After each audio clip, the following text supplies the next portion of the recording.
Bonjour et bienvenue au show Minter Dialogue, épisode numéro 128.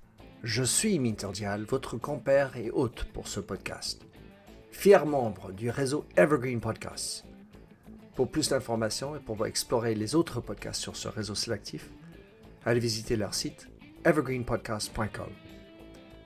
Mon invité aujourd'hui est Denis Christol.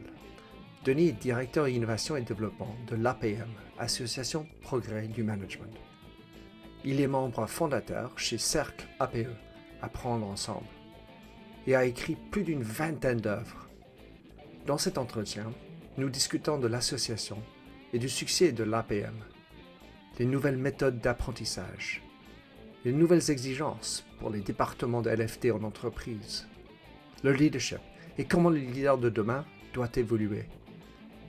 Nous parlons aussi de son blog qu'il maintient depuis plus d'une décennie, l'importance de l'empathie et du rôle du dialogue dans l'intelligence collective. Si ce podcast vous a plu, merci de prendre quelques instants pour laisser une revue sur votre service de podcasting préféré. Plongeons alors dans cette nouvelle émission. Denis Christol, quel plaisir de t'avoir sur mon podcast. Tu as été fortement recommandé par deux grands amis à moi, Éric Mellet, Philippe Pierre. J'ai eu le plaisir de te rencontrer et je voudrais que dans tes mots, tu expliques comment tu te vois, qui tu es, Denis Christol.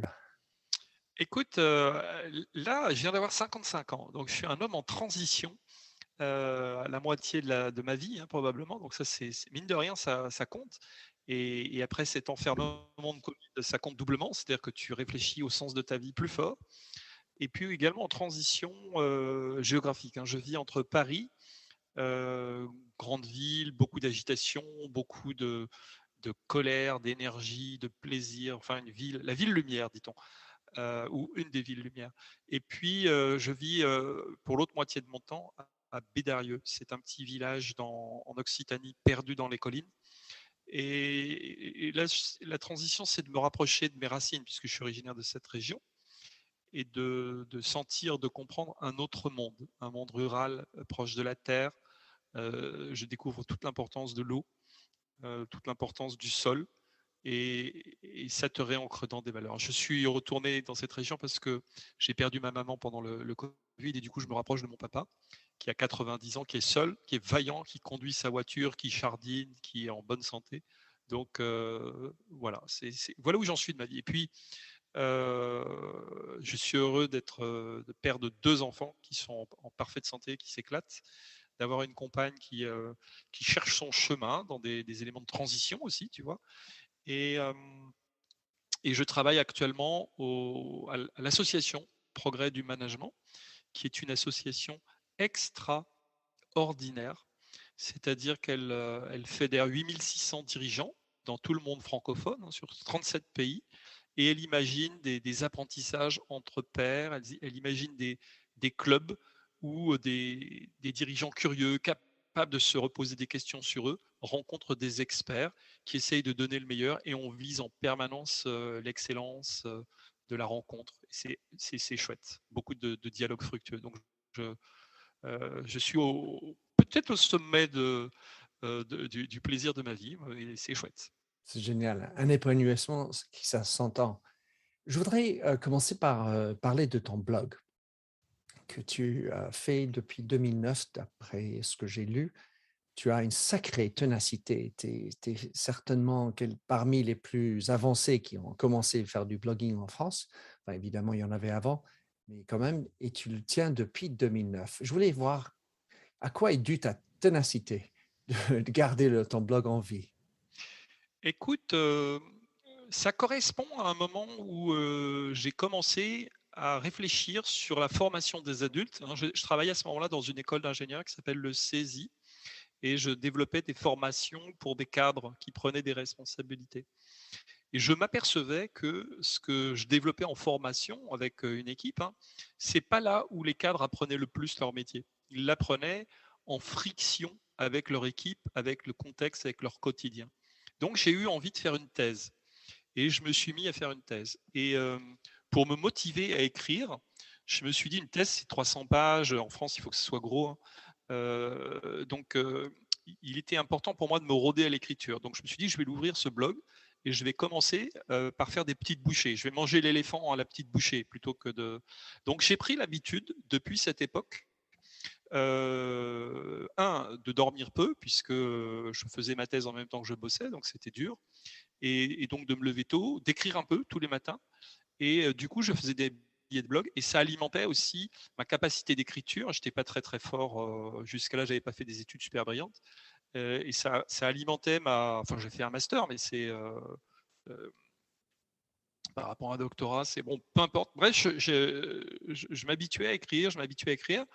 Et du coup, j'ai pris ce réflexe-là.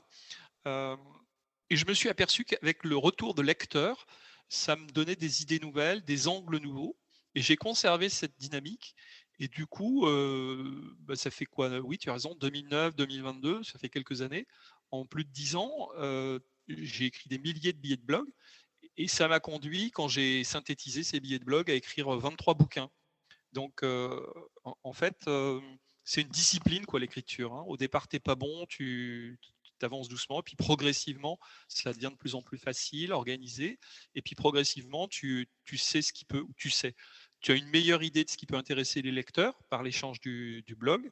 Et voilà, c'est à la fois une discipline, ça m'aide à être un praticien réflexif, c'est-à-dire en même temps j'agis, donc je mets des idées sur le blog, puis je les teste dans la vraie vie professionnelle. Et il y a une boucle comme ça qui alterne entre travail d'écriture et de théorisation, et puis travail dans la vie professionnelle, travail sur les pratiques. Oh, fascinant. Donc, moi, je blogue depuis un bon bout de temps également, et j'ai toujours trouvé l'acte de publication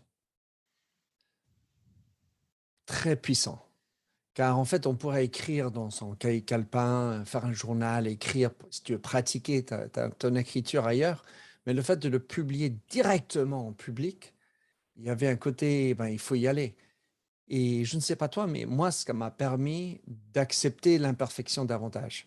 Car en fait, en étant étudiant qui toujours a envie de faire mieux, faire bien, les notes et tout le reste, il y avait toujours oh là là, est-ce que j'ai bien fait d'écrire ce que j'ai fait? Est-ce que je ne devrais pas l'améliorer, perfectionner? On peut encore faire mieux. Et surtout quand tu as un volume que tu as fait, euh, quelle est ton expérience avec le bouton publier? Écoute, pour moi, c'est vraiment de rendre public les choses, hein. Un des premiers travaux d'écriture que j'ai pu mener, j'avais écrit un bouquin quand j'étais justement au CESI, dans cette école d'ingénieur. C'était un bouquin de pédagogie, parce que il y a une pratique pédagogique remarquable au CESI. Elle perdure encore, hein. C'est juste exceptionnel ce qui est fait là-bas. Et du coup, j'avais écrit un bouquin qui retraçait les pédagogies du CESI. Et je vais voir mon dirigeant de l'époque et il me dit, il n'est pas question que tu publies ça. Alors j'étais un peu étonné. Il dit, ça c'est secret de fabrique, ça nous appartient, ça ne doit pas sortir. Et puis je vois une autre collègue qui me dit, de toute façon, toi tu n'écriras jamais très très bien. Donc elle me l'a dit plus amicalement que ça, hein, mais quand même, moi j'ai ressenti ce message-là. Et je me suis dit, bon sang de bois. Bon, quelques mois plus tard, je quitte cette entreprise, pas fâché, mais je quitte. Et je me dis, bon, ben, je vais écrire quand même, j'ai le droit. Et je me suis lancé dans cette façon d'écrire. Et le fait de publier, puis d'avoir des retours positifs, ça me remontait un peu l'estime de ma capacité d'écriture, hein. Ça augmentait mon sentiment d'efficacité personnelle, si je reprends un terme d'Albert Bandura. Et du coup, ça m'encourageait de le faire petit à petit, et par des bouts de projet, donc articles de blog, quelques articles de blog qui deviennent un article dans la presse professionnelle, ou qui devient parfois un article de recherche avec la base d'idées creusée et étayée par des preuves scientifiques. Donc du coup, le fait de publier, c'était l'envie de partager, et je gardais l'idée que le savoir est comme l'amour, plus on le partage, plus il grandit. Et ça fait partie des idées qu'on a, quoi, tu vois, de dire, plus on va partager, plus on va offrir, voilà, plus il peut se passer des choses. Et je crois qu'effectivement, dans cette idée du don contre don, hein, tu donnes. Donc, je donnais toutes des idées, et certaines ont été pillées, j'ai même vu un consultant, il a repris le titre de mon blog pour créer sa boîte. Et je voyais des citations qu'il faisait. Je lui dis, mais c'est pas grave, il fait ce qu'il veut, c'est son choix. Moi, c'est moi, lui, il fait ce qu'il a envie de faire. Donc, publier, donner, partager ses idées. Du reste, les idées, elles sont, tu vas les prendre ailleurs aussi. Tu es pas complètement propriétaire de tout. Tu es dans l'esprit du temps, du passé, du futur. Tu lis, tu agrèges. Voilà. Moi, ça me permettait aussi ce blog et cette expression du publier, hein, comme tu dis. C'est une période où j'ai lu énormément, où je me suis ruiné en livres. J'avais près de chez moi plus de 5000 bouquins, donc c'est complètement déraisonnable. Et surtout quand tu déménages, hein, je t'assure que c'est déraisonnable. Et j'avais besoin aussi de faire des commentaire d'époux ou d'épouse. Ah ouais, c'est bon. Du coup, je me suis calmé, j'en ai donné, j'en ai vendu, j'ai créé une petite bibliothèque dans une des boîtes où je suis passé, où j'ai laissé 1000 bouquins. J'en ai filé aussi à des doctorants pour les aider à débuter. Enfin voilà, donc j'ai changé le rapport à la pensée, à l'écriture. Et du coup, je trouve que l'écriture sur blog est libératrice, ça me libère, ça, tu vois ça. Et en même temps, je sais que ça existe, que c'est consultable quelque part, que ça a été lu par des gens. Voilà. Voilà un petit peu. Et donc, ce bouton là que tu dis, publier, voilà ce que ça m'évoque. C'est aussi un moyen de dire j'ai eu cette pensée dans ce moment-là. C'est-à-dire, ça marque mon territoire. Et puis, comme tu dis, on peut revenir en arrière et puis voir un peu les évolutions de nos propres pensées. Enfin, si on a le temps, quand tu as autant de billets, ça fait beaucoup. Mais une chose que j'ai vue dans tes billets, enfin, évidemment, c'est un peu mon filtre, tu écrivais pas mal sur l'empathie. Et puis, comme moi, j'ai aussi écrit là-dessus, je me demandais, est-ce que c'est quelque chose qui est devenu tendance dans les entreprises? Car en fait, tu écris sur l'empathie depuis longtemps. Ah, écoute, je vois que tu as vraiment étudié ton client, si je peux dire, dans ton entretien. Un des leitmotifs auxquels que je ressens très profondément, c'est que le mot apprendre et le mot vivre sont deux mots complètement synonymes. Et il me semble que j'ai toujours été en recherche de qu'est-ce qui nous rendait le plus vivant et qu'est-ce qui nous connectait le plus à soi-même, aux autres, au monde, à la nature. Et cette empathie, cette sensibilité, voire parfois cette hypersensibilité. À lire quelques bouquins, je me demande si je suis pas hypersensible des fois, mais je suis pas sûr. En tout cas, cette idée d'être très à l'écoute, en tout cas d'essayer de l'être, parce que je ne le suis peut-être pas, mais j'ai un doute là-dessus. De faire le mieux possible là-dedans, ça me semblait intéressant, puis de théoriser, d'écrire. Ce dont je m'aperçois aussi, c'est que j'écris beaucoup sur des sujets que je ne connais pas. Sur les milliers de billets de blog que j'ai écrits, je ne peux pas dire que je suis expert en tout. Par contre, je suis curieux de tout, ça c'est sûr. Et le fait, au fur et à mesure d'écrire, à chaque fois, je m'efforce d'aller trouver comment dirais-je, des références et des exemples. C'est-à-dire que dans mes derniers articles, j'essaye à chaque fois de produire des références scientifiques qui étayent une pensée et puis des exemples pratiques qui montrent que cette pensée, elle existe dans le réel. Et progressivement, c'est une sorte de méthode, quoi, tu vois, de combiner ces expériences, ces témoignages, et puis ce que je peux avoir comme référence scientifique, et puis ce que je peux faire dans ma vie professionnelle. Donc ça triangule tout ça, et ça permet de progresser quelque part dans ma pensée et dans ma pratique. Penses-tu que le sujet de l'empathie dans l'entreprise est devenu quelque chose de récurrent, quelque chose que tu sens aussi, ou est-ce que c'est plutôt encore loin de la réalité en entreprise? Ça dépend des contextes. Je crois qu'il y a il y a un côté performatif à dire notre entreprise est libérée, notre entreprise est empathique, notre entreprise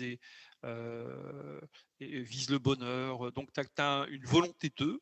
Puis après, tu as des comportements, des pratiques qui peuvent être un tout petit peu en décalage et ça peut être assez violent. Moi, j'ai vu quelques cabinets, notamment un cabinet de conseil auquel je pense, où c'était très affiché, très fort, et puis après tu t'aperçois que tu as une consultante qui a claqué la porte parce qu'il y avait un écart entre ce qui était indiqué et puis les 2 jours de congé qu'elle voulait récupérer. Elle me disait pas question que tu prennes tes jours de congé en plus, quoi. Donc à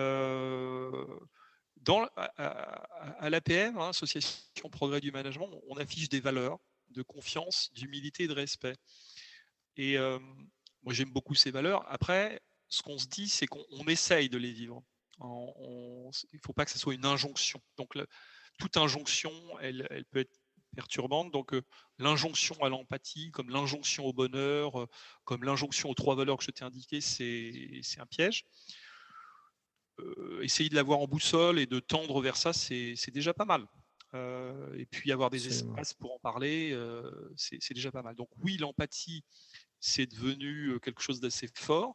Quand tu regardes un bouquin de Valérie Brunel qui s'appelle Les managers de l'âme, où on te montre comment effectivement on va aller capter cet invisible qui anime les êtres humains et on va essayer de l'enrôler dans des processus de gestion pour optimiser la productivité. Donc tu peux dire il y a de l'empathie, mais est-ce que c'est une vraie empathie ou est-ce que c'est une empathie stratégique intéressée pour faire bosser les gens? Donc tu vois, tu peux avoir plusieurs sens à l'empathie. Donc quelle est la sincérité du mouvement empathique? Comment tu le vis? Les gens, ils vont le ressentir très très profondément parce que tu as toute cette communication non verbale qui fait que tu sens si c'est une empathie qui est réelle ou si c'est simplement dans une charte de valeurs. Un jour, j'ai fait une recherche sur les chartes managériales des grands groupes. Bon, tu vas regarder les grands groupes du CAC 40 et les chartes managériales qui sont affichées, et puis tu peux t'apercevoir que la valeur client, la valeur d'excellence, bienveillance, empathie et tout le tout team, tout ça c'est affiché. Est-ce que c'est vécu pour de vrai?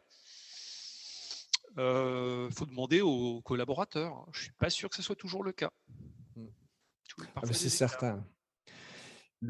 Entre le dire et le faire, le décalage, et puis peut-être l'endroit le plus anthropique qui existe en entreprise, j'ai envie de dire.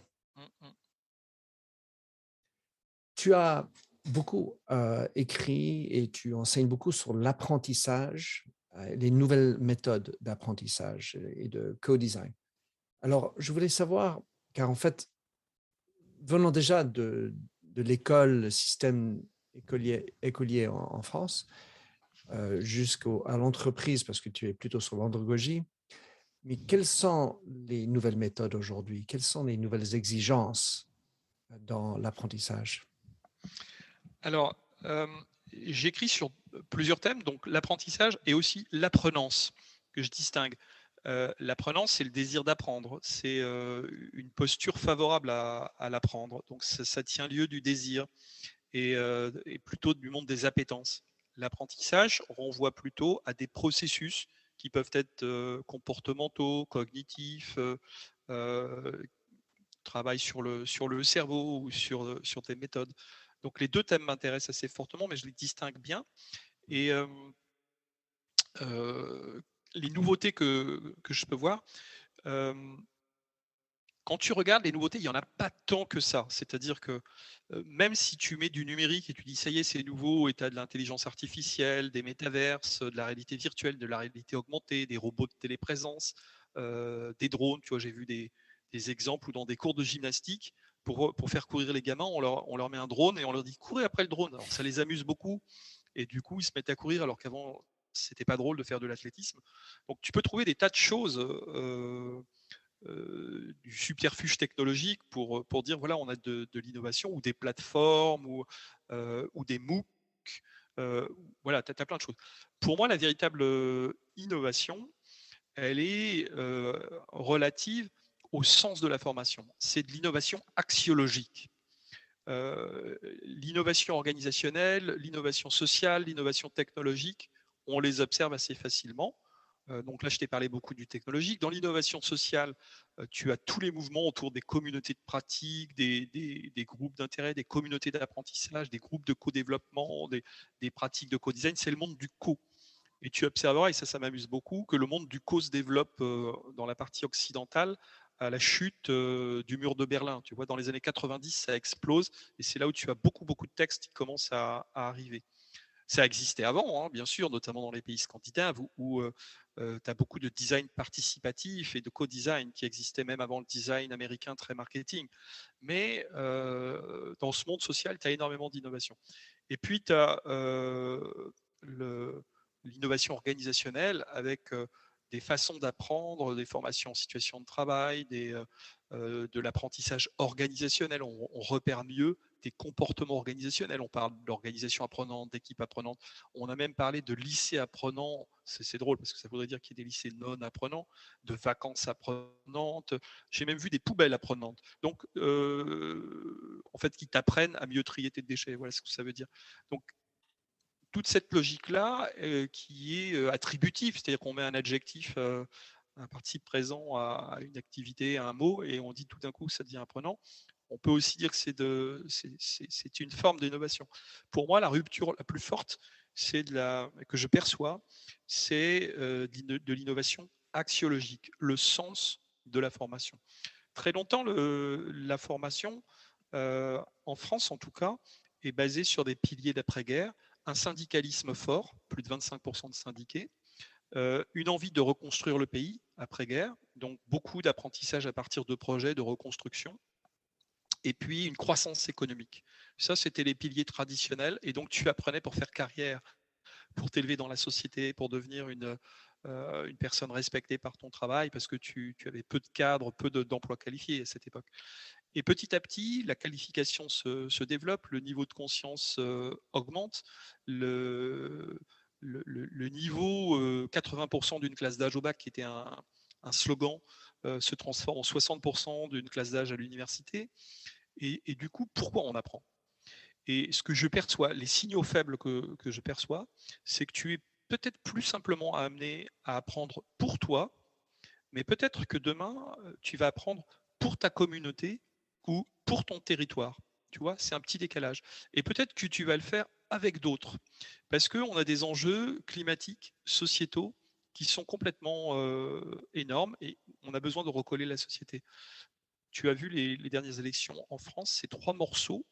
En gros, un bloc à gauche assez fort, un bloc plutôt qui est en repli identitaire ou qui peut avoir peur, et puis un bloc plutôt libéral. Tu as ces 3 gros blocs qui semblent peu conciliables, et puis les nuances ont été aspirées par les postures les plus franches, on va dire. Je pense que l'innovation, c'est de dire que la façon dont on apprend, c'est la façon dont on fait société. D'où mon investigation constante sur toutes les formes où on apprend à apprendre ensemble. On apprend à faire avec les autres. Et je pense que c'est l'axe principal qui est de dire on va donner contenu à la forme. Tu vois, traditionnellement, on oppose le contenu de formation aux méthodes pédagogiques. Et en France, on a un truc qui s'appelle la querelle des pédagogues contre les républicains. Ça, c'est dans les milieux pédagogiques. Et je pense que là, il n'y a pas à opposer, il y a plutôt à allier et dire il faut donner forme au contenu et expliciter que les formes, elles participent de la fabrication des sociétés, du vivre ensemble, des dialogues. Je pense que les dialogues sont de plus en plus importants, des dialogues en empathie, des dialogues en profondeur, en sincérité. Et il y a une nécessité de travailler sur ces axes-là. Donc la pédagogie, elle existe, les façons de parler ensemble, elles existent, mais le sens qu'on y donne, c'est ça qu'il faut travailler. Hi, I'm Christina Yerling-Biro, host of the podcast Pop Culture Confidential. Join me as I go way behind the scenes with some of the most influential people in entertainment and media. Hear actors such as Succession's Brian Cox talk about his favorite characters to play. There always has to be a mystery. The audience have to be in a situation where they want to know what's going on. Meet studio execs like Pixar chief Pete Docter and learn his secret on how he makes us cry. Emotion is our first language. And so many others who are defining popular culture, from Obama speechwriter David Litt to Top Chef host Padma Lakshmi. We don't often think about food politically, or we don't want to, but it really is. Join me. Search for Pop Culture Confidential wherever you get your podcasts. Il me semble, si je ne me trompe pas, c'est Hugo qui a dit que la forme, c'est le fond qui remonte à la surface. Et j'ai toujours aimé la conjonction de forme et contenu, car en fait, en étant américain, on passe beaucoup, j'ai envie de dire plus de temps sur la forme que le fond. Et or, il y a de l'importance dans la forme et que plus ils sont mariés ensemble, plus il y a de cohérence et congruence en la manière. La notion de sens, donc, d'un premier point, c'est est-ce que ça veut dire qu'on est toujours encore trop individualiste, aussi bien dans la société que dans la formation? Alors, probablement, moi, bon, des sociologues te diront qu'il y a des individualistes coopératifs, paradoxalement, et qui jouent individuel, mais pour le collectif. Donc ça existe aussi. Mais si on regarde, tout le système éducatif, en particulier, me semble-t-il, occidental, je pense qu'on peut généraliser de la France à l'Occident en général, c'est pour produire le meilleur élément. Dans beaucoup de cas, on va avoir celui qui a fait la meilleure école. C'est pas pareil si tu as fait Harvard que si tu as fait une petite université. C'est pas pareil si tu as fait Oxford que si tu as fait une petite université. C'est pas pareil si tu as fait une grande école en France que si tu as fait une petite école. Donc, tu as quand même cette espèce de truc où tu dois aller vers l'excellence, être le meilleur, faire tes preuves, passer des concours, passer des difficultés. Et puis tout d'un coup, tu te retrouves en entreprise et on te dit, pop, pop, pop, oubliez tout ça. Maintenant, il faut travailler en équipe. Et là, tu as une sorte de 20-30 ans d'expérience scolaire où on t'a dit toute ta vie, il faut que tu sois le meilleur, que tu aies les meilleures notes. Et là, on te dit non, ça vous oubliez, c'est une bêtise, il faut travailler en équipe. Donc, c'est compliqué. Et ça, c'est un des éléments dans le sens de l'apprendre. Pourquoi je disais on apprend plus seulement, peut-être une des innovations ne sera pas simplement d'apprendre pour soi, mais pour sa communauté, son territoire, les gens qui nous sont proches en proximité et pas simplement pour sa carrière. Je pense que ça, c'est une des révélations d'un truc incroyable comme le Covid qui a arrêté la planète à peu près simultanément pendant plusieurs semaines. Et ça fait réfléchir, ça fait bouger les consciences. Et avec qui tu étais en lien à cette période-là, quand tu réfléchis qui étaient vraiment les gens qui comptaient pour toi, avec lesquels tu pouvais échanger, avec lesquels tu pouvais grandir. Donc ça, je pense que c'est une grande prise de conscience. Tu as un mouvement de démission massif aux États-Unis, 4,5 millions de personnes. En France, les démissions augmentent de 20%. Donc tu vois qu'il y a un mouvement, je ne sais pas si ce sont des états d'âme, si ce sont des signaux de recherche de l'essentiel. Cette recherche de l'essentiel, c'est le sens. Pourquoi j'apprends? Et comme je te disais que pour moi, il y avait un lien étroit entre apprendre et vivre, c'est pourquoi je vis. Donc qu'est-ce que je fais là? Et pourquoi j'ai envie d'apprendre pour vivre, ou quelle vie j'ai envie de vivre. Donc, c'est des questions un peu existentielles qui arrivent. L'augmentation du sentiment de la menace participe aussi à cette exacerbation du sens de l'existence. Il a été déclaré que la 6e limite planétaire a été franchie. Le cycle de l'eau douce est perturbé. Donc c'est quand même important. Les astrophysiciens qui sont capables de voir toujours plus loin, ce faisant, nous rendent de plus en plus petits. Donc là aussi, ça augmente notre pression de vivre avec plus d'intensité à un moment donné. Donc tous ces paramètres-là font que à quoi ça sert ce que je fais? La question à quoi ça sert ce que je fais? Pourquoi je suis là? Quelle est ma mission, ma vocation?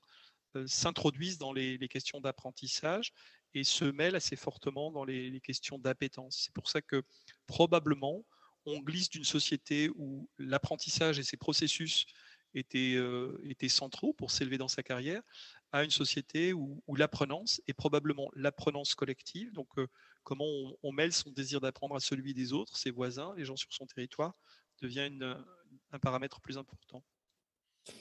Beaucoup de choses dans tout ce que tu as dit, Denis. Le premier point qui me vient à l'esprit, c'est dans le sens de l'apprenance.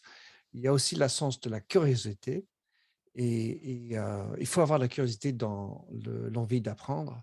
En revanche, ce que je vois aussi, en deux parties, c'est qu'il y a une fatigue énorme. Et autant on peut avoir un sens à ce que j'apprends, autant j'ai l'impression qu'on souffre d'un manque de sens dans notre curiosité. C'est-à-dire qu'on est curieux et on va chercher plein de choses et on ouvre encore une autre fenêtre, encore une autre fenêtre, encore une autre fenêtre. Et c'est un peu sans fin. Et quand je dis fin, il y a aussi la notion de sens dans où je vais, à quoi ça sert. Et, et au total, dans cette période, je cherche à savoir qui suis-je, cette crise existentielle. Il y a aussi juste une notion de fatigue, une espèce de lassitude de tout ce que j'ai fait, qui amène par ailleurs la grande résignation dont on parle, mais aussi un manque d'énergie dans les équipes. Comment tu vois ça? Bah, je partage cette espèce d'usure. Euh, on, on a un courant de pensée qui dit on devient en compétition avec les machines. Or, on ne peut pas être en compétition avec les machines. La force de calcul, le nombre de data, C'est perdu. c'est perdu d'avance. On sait que le meilleur joueur d'échecs ne peut plus gagner, le meilleur joueur de Go ne peut plus gagner. Et jeu après jeu, on s'aperçoit que tous les jeux de logique, de raisonnement, l'homme est dépassé. Donc, d'où la question de l'empathie dont on parlait tout à l'heure, mais on aurait aussi parlé de l'imaginaire, du rêve, de L'instinct.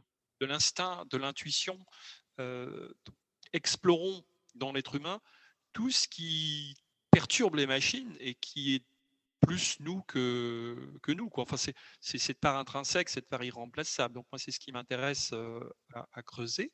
Et effectivement, dans les milieux dans lesquels j'interviens, je travaille beaucoup sur des pratiques d'innovation, innovation publique, innovation pédagogique, innovation managériale, innovation organisationnelle. Une des premières choses à faire, c'est de réveiller les imaginaires. C'est de reconstruire des imaginaires communs. Qui vont donner envie d'aller quelque part. Hein. J'adore utiliser cette phrase, je crois qu'elle est de Saint-Exupéry, qui dit « N'apprenez pas aux hommes à fabriquer des bateaux, donnez-leur le désir de la mer ».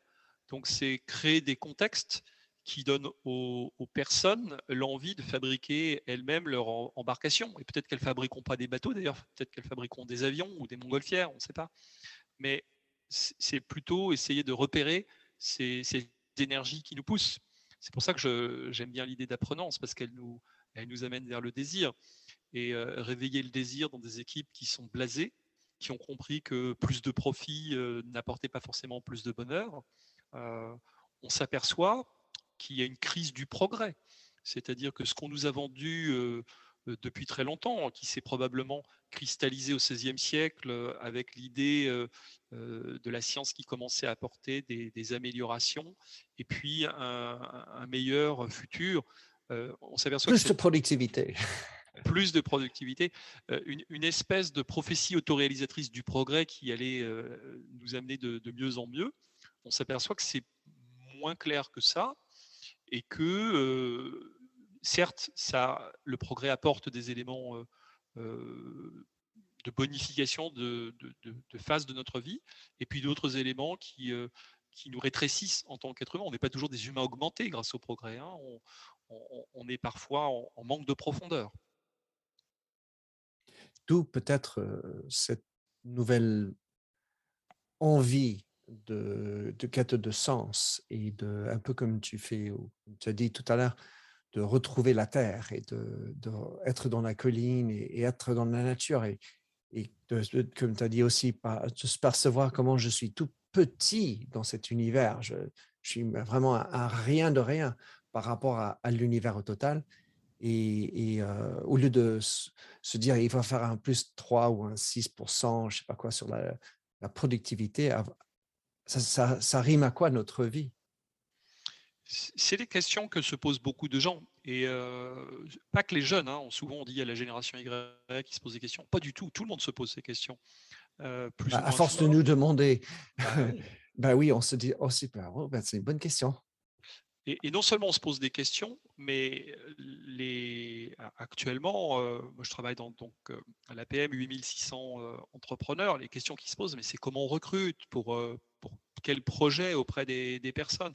Et ceux qui réussissent à trouver des réponses, c'est ceux qui travaillent en collectif, en équipe, en proximité, avec des valeurs, en intégrité, en honnêteté avec les autres. Là, ils arrivent à trouver des collaborateurs.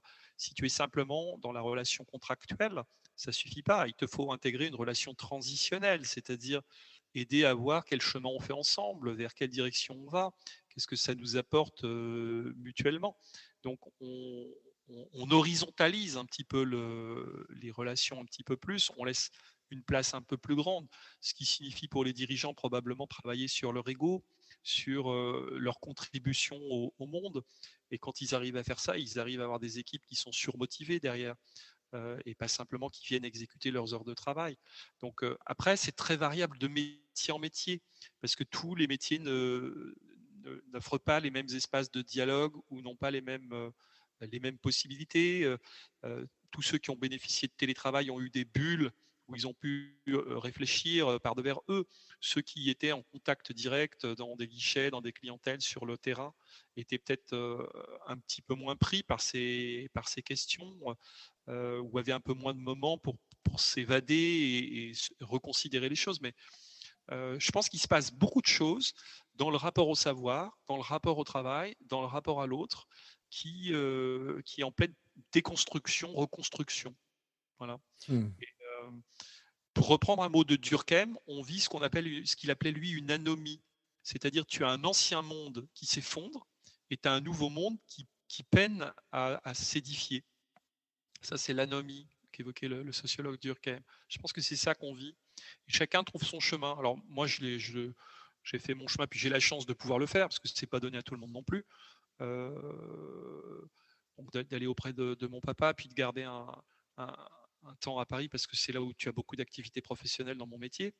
Mais c'est chacun qui trouve ses options là où il est et comme il peut. Oui, il n'y a pas de prescription, mais chercher ses racines, comprendre qui on est, et enfin tâter, comme tu disais au tout début, c'est jamais un truc parfait, mais essayer d'aller vers ça. Je voulais te demander, quand tu as parlé de l'horizontal, pour moi, je l'associe plutôt à une attitude, tout ce qui est horizontal, pour travailler avec d'autres, pour être curieux, de poser les questions, écouter. Tandis que le vertical, je l'associais à la compétence dans le dur et que on passe de l'ère du vertical compétence vers l'horizontal attitude. Oui, on peut le lire comme ça. Moi, j'aime aussi dans la verticalité l'idée tu vois, de la colonne vertébrale de sens. C'est Ah, quelque chose d'accord, bien sûr. que donne notamment Vincent Lénard dans la formation coaching qui délivre, part de cette colonne vertébrale de sens et qui construit une sécurité ontologique, une sécurité dans l'existence, c'est-à-dire connaître ses racines, connaître ses savoirs, connaître ses croyances, connaître ses attitudes, connaître ses compétences, ses comportements, ses valeurs, sa spiritualité, sa vocation dans le monde. Tout ça, cette colonne vertébrale de sens, pour moi, c'est du vertical. Et elle est valable aussi pour les entreprises, c'est valable pour les individus, collaborateurs, leaders, managers, c'est aussi valable pour les entreprises. Et cette dimension de l'horizontalité, c'est cette envie de faire avec les autres. Moi, je trouve que c'est une énergie que tu délivres quand tu apprends à apprendre ensemble, qui est juste fantastique. Quand tu as le plaisir de faire un truc en équipe, véritablement en équipe, une équipe de pairs, une équipe qui s'affronte à une difficulté ou qui est face à un grand défi et qu'elle y va ensemble, qu'elle ne sait pas, mais que tout d'un coup elle découvre qu'elle arrive à faire, tu crées des gens qui sont unis pour la vie. Unis pour la vie. Tu me disais, je suis en lien avec deux amis. Peut-être vous avez vécu, tu parlais d'Éric Mellet et de Philippe Pierre, peut-être que vous avez vécu des choses très très fortes et qui fait que 10-15 ans après, vous êtes toujours en lien parce que vous savez qu'ensemble, vous êtes capable de faire des trucs incroyables. Oui, je pense souvent au défi et à la défaite, combien c'est structurant et renforçant, parce que juste gagner, c'est une chose, mais savoir traverser des moments difficiles dans la défaite ou enfin, vraiment un mauvais moment, si on arrive à traverser ça ensemble, là, on a vraiment, on est soudés. C'est comme les Band of Brothers dans la Deuxième Guerre mondiale. Je voulais parler de l'APM parce que j'ai 2 autres sujets après, mais dans l'APM, parle d'un succès, une pérennité.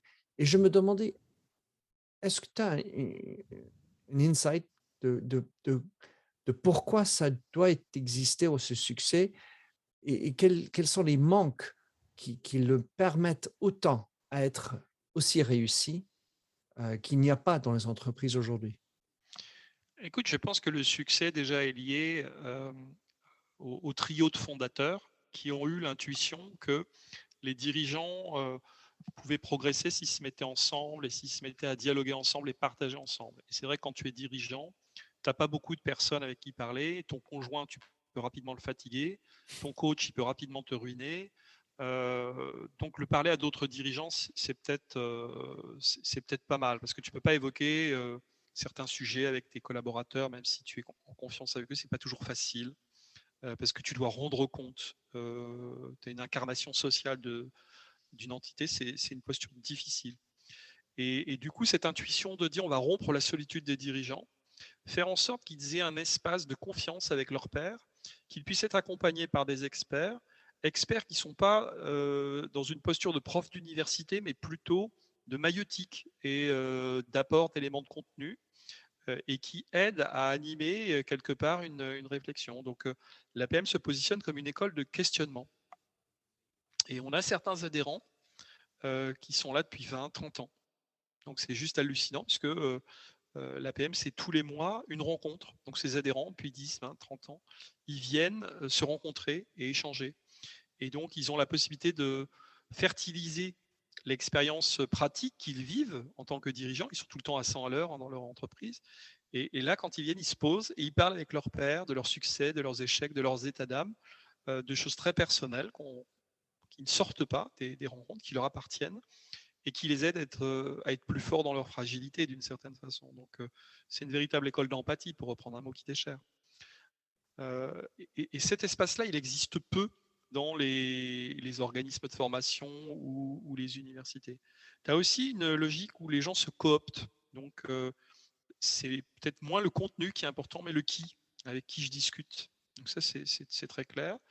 Et puis, tu as aussi une solidité qui est apportée par des animateurs professionnels dont le job est d'aider à la régulation, à la facilitation des rencontres pour que chacun puisse s'exprimer au mieux.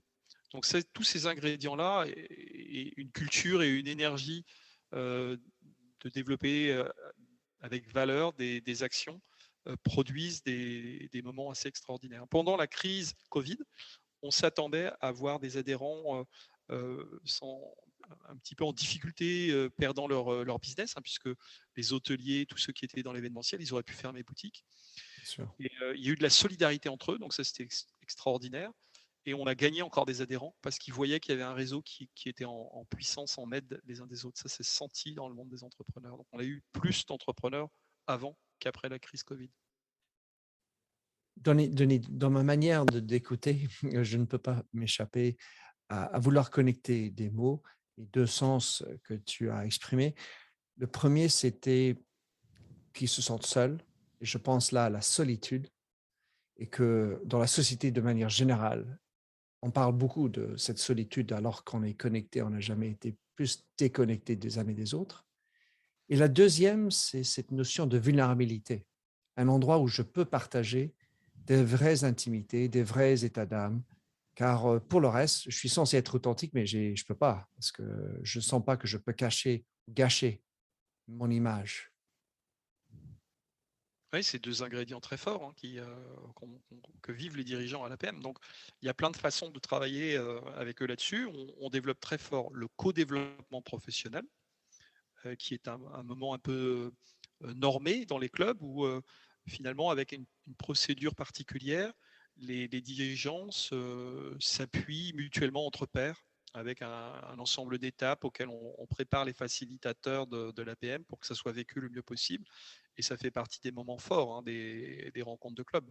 Ces moments où ils peuvent se dire des choses qu'ils ne diraient à personne, leur fragilité notamment. Et une fois que tu as exposé cette fragilité, finalement tu dis on peut dire sa fragilité, on continue à exister, on n'est pas détruit, et on peut autoriser l'autre à la dire aussi et on peut entendre cela. Et quand ils en font l'expérience entre pairs, ils peuvent ensuite le faire avec leurs propres collaborateurs. Et du coup, c'est un petit peu l'idée de ce conte dans lequel c'est la faille qui laisse passer la lumière dans un pot. Tu vois, c'est à travers la faille que passe la lumière. Donc, c'est cette fragilité qui te permet de te grandir et peut-être d'aider les autres à grandir aussi. L'acceptation de l'imperfection, pour moi, c'est un thème mais farouchement important. Et de cette capacité d'accepter que je ne sais pas tout, que je ne suis pas capable de tout faire, j'ai besoin de toi. Je m'ouvre de mes vrais problèmes et vulnérabilités qui montrent que je suis imparfait, que j'ai une fragilité. À part autre chose, ça te montre une vraie authenticité. Et puis, les autres, on a tous envie d'aider. Si quelqu'un demande avec une sincérité. Je voulais terminer, Denis, parce que le temps est cher, sur 2 choses que tu as faites il n'y a pas trop longtemps, de formations qui m'a paru très intéressant et qui un sujet qui m'intéresse beaucoup, c'est l'importance du dialogue et de la conversation. Et donc, tu as fait en 2019 l'art of hosting, l'art d'être hôte. Et la deuxième était le dialogue en intelligence collective. Parle-nous de pourquoi tu as fait cette formation et qu'est-ce que tu en as tiré? Alors, j'essaie de faire régulièrement de me former pour développer toujours plus d'approches ou de savoir-faire dans la dynamique collective, dans la façon de faire à plusieurs. Donc, Art of Hosting, j'avais déjà fait ces approches-là dans d'autres contextes, mais je ne l'avais pas fait de façon formalisée. Et là, on l'a fait en équipe. On est parti une équipe entière. On était 5 de mémoire pour apprendre ça et pour le faire revivre ensuite à plusieurs centaines de personnes. Donc, on voulait vivre un moment d'équipe à travers ça pour ensuite déployer un processus d'intelligence collective qu'on a dupliqué pour près de 2200 personnes. À ce moment-là, je travaillais au Centre national de la fonction publique territoriale et on voulait vivre ces logiques-là. Et le ressentir en équipe pour le faire vivre ensuite, c'était un très très beau moment. Et dialogue en intelligence collective, là, c'est dans le cadre d'un apprentissage que j'amène depuis longtemps maintenant pour essayer de développer des postures de facilitateur. Et j'ai commencé à entendre parler du mot facilitation lors d'une mission internationale que j'ai fait au Cameroun. Je formais là-bas des gens sur la maîtrise d'ouvrage et la maîtrise d'œuvre. Au départ, ça devait être des DRH. Et en fait, j'ai eu un groupe mixte composé de maçons et de DRH. Bon, voilà, c'est la camerounaise. Hein. Et du coup... Deux mondes, populations différentes, on peut dire. Voilà. Et du coup, je me dis, mais comment je fais, moi? Et il y avait des Québécois qui étaient là, qui m'ont parlé de facilitation. Du coup, je me suis intéressé à ça. Je suis allé faire un voyage au Québec pour mieux comprendre. Puis ensuite, je me suis formé sur le massage Tuina, qui est un massage énergétique chinois, qui reprend un petit peu c'est de la digiponcture quelque part. On remplace les aiguilles par les pressions de pouce. Et j'ai fait une analogie entre le corps humain et le corps social pour travailler sur la circulation des énergies. Et avec une collègue, on a écrit un bouquin sur l'art de la facilitation par rapport à ça. Et puis j'ai continué et j'ai fait une autre formation pour toujours travailler sur une dimension importante qui est le dialogue. Et donc là, c'était une formation qui accompagnait des dirigeants, des directeurs généraux. Et moi, j'étais en appui du facilitateur, mais en même temps que j'étais en appui du facilitateur, j'apprenais. Et donc, je pouvais participer à la facilitation de ces dirigeants dans l'organisation de leur propre université d'été. Donc voilà, c'était de former des dirigeants à la facilitation pour qu'ils animent eux-mêmes leur université d'été. Je me mettais dans le paquet des apprenants pour copiloter le processus. Donc, le dialogue en intelligence collective, c'est un dialogue qui est génératif, qui ouvre des potentialités du futur, qui ouvre des apprentissages eux-mêmes génératifs, c'est-à-dire des apprentissages qui sont féconds, des apprentissages qui débouchent sur autre chose que ce que tu as appris. Et c'est là où je dis que apprendre à apprendre ensemble, c'est un moteur puissant, parce que développer des apprentissages féconds, donc qui te produisent autre chose que ce que tu avais prévu au départ, ça crée de la vie. Et c'est le thème qui m'est très cher. Là-dedans, il faut savoir lâcher prise. Alors, il faut savoir lâcher prise d'une part et laisser advenir d'autre part. C'est-à-dire qu'il y a tout un travail où d'un côté, tu peux être déstabilisé par ton corps, tes émotions, tes intuitions. Je ne suis pas le plus à l'aise de la Terre avec mon corps et mon monde intérieur, vraiment. Et pourtant, j'essaye d'apprendre parce que c'est un outil, quand tu travailles avec un groupe, qui est essentiel. Et tu fais passer tes énergies où tu les coinces. Si ton corps, tes émotions, tes intuitions, ça ne circule pas en toi. Donc, c'est un gros travail que je mène en permanence et je continue à me former là-dessus. Si je comprends bien, il faut savoir mettre le doigt sur le point, quelque part, en combinaison de tout ce que tu viens de dire, pour lâcher l'énergie, pour s'appuyer là où ça fait mal, pour que ça ne se tombe pas plus, pour que ça soit plus fluide. Oui, il y a cette idée de changer de façon de penser. C'est-à-dire que de plus en plus, je pense au milieu, un peu à la façon chinoise, où tu participes du milieu et tu n'es pas séparé. En Occident, on pense à l'environnement. Tu vois, tu as un ministère de l'environnement. Et donc, tu as toi et l'environnement. Et l'environnement, c'est une extériorité sur laquelle tu agis. Alors que le milieu, tu en fais partie. Tu es au milieu, tu es au bord, mais tu es également ton propre milieu.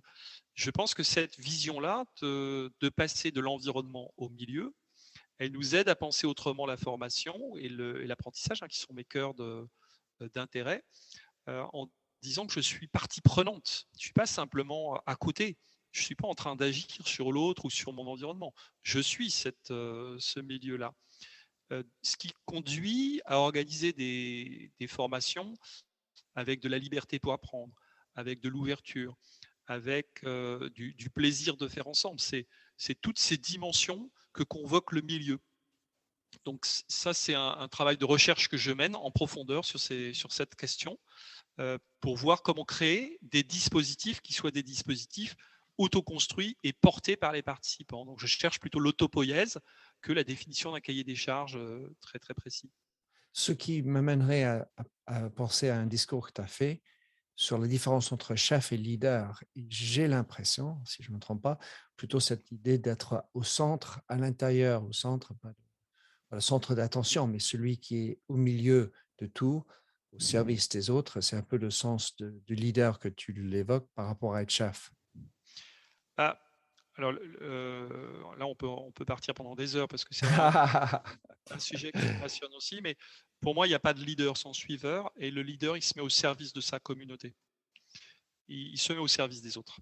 S'il ne se met pas au service des autres, il reste un chef avec des prérogatives de statut, de pouvoir, une légitimité. Le leader, il se met au service des autres.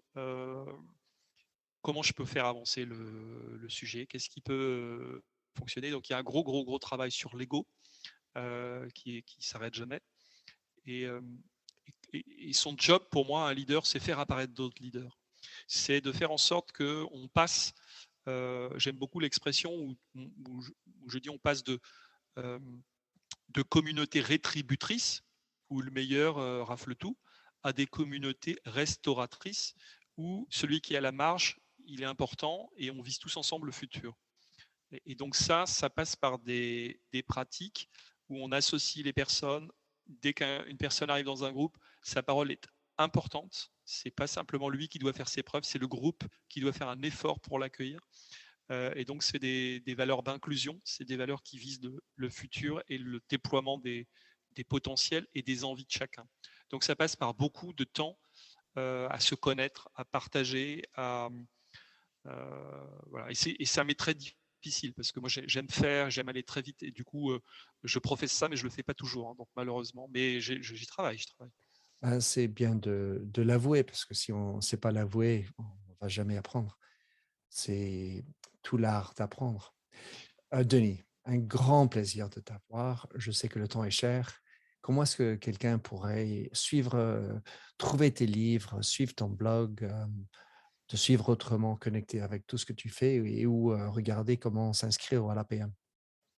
Alors, pour s'inscrire à l'APM, il faut être un dirigeant, avoir une entreprise de plus de 10 collaborateurs, et il faut être coopté par ses pairs. Donc, on peut candidater sur le site de l'APM, et le mieux, c'est de trouver un dirigeant qui est déjà à l'APM et puis de dialoguer avec lui. Et c'est le groupe qui va dire OK ou donne OK. C'est très club comme ambiance. Pour suivre mes travaux, moi je m'appelle Christol, CRISTOL, donc on va trouver mon blog, mon site LinkedIn, des vidéos, j'ai quelques vidéos que je partage, et puis des bouquins, on en trouve, j'en ai écrit une vingtaine, donc avec beaucoup de plaisir. On trouve tout ça, et puis je réponds assez facilement quand on me pose des questions sur les réseaux sociaux, j'aime beaucoup papoter avec les gens. Génial, Denis. Je mettrai tout ça dans les show notes, évidemment. C'était un grand plaisir de t'écouter, d'échanger avec toi. Merci beaucoup, Denis. Voilà, et on ne savait pas qu'il y avait une audience derrière. Je ne savais pas. Merci de nous avoir écoutés sur Minter Dialogue en français. Vous trouverez tous les liens et références cités lors de cet entretien sur mon site minterdial.fr. Pour vous inspirer, je vous laisse avec une chanson que j'ai écrite dans ma jeunesse, A Convinced Man.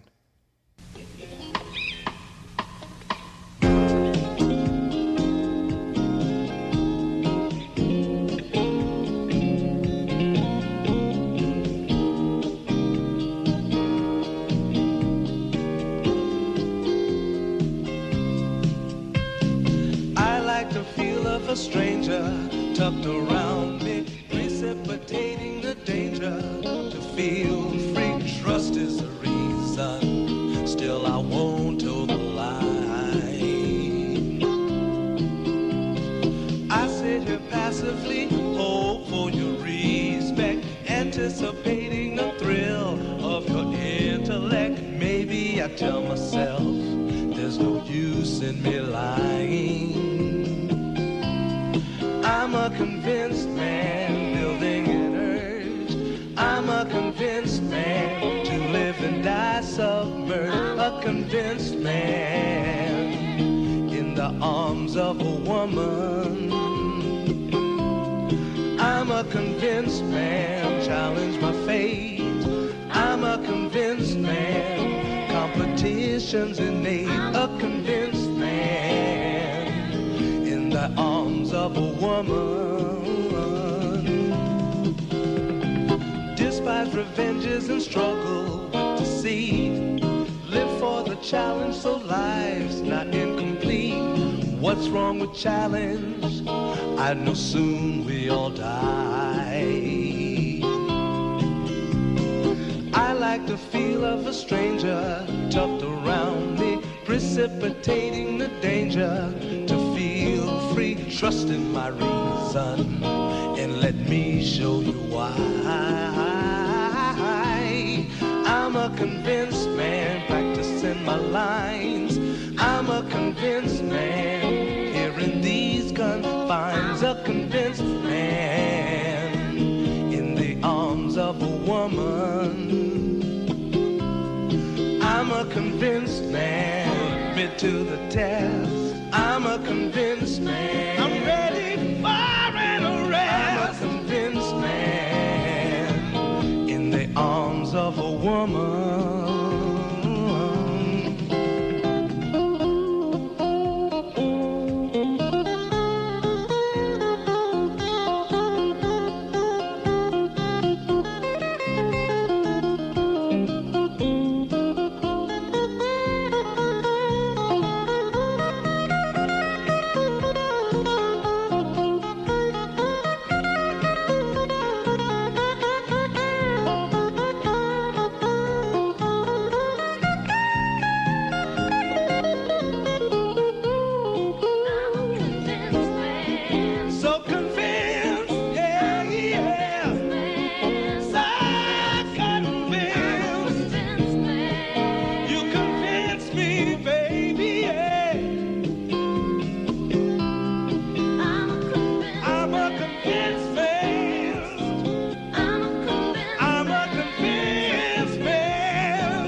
Hi, I'm Christina Yerling-Biro, host of the podcast Pop Culture Confidential. Join me as I go way behind the scenes with some of the most influential people in entertainment and media.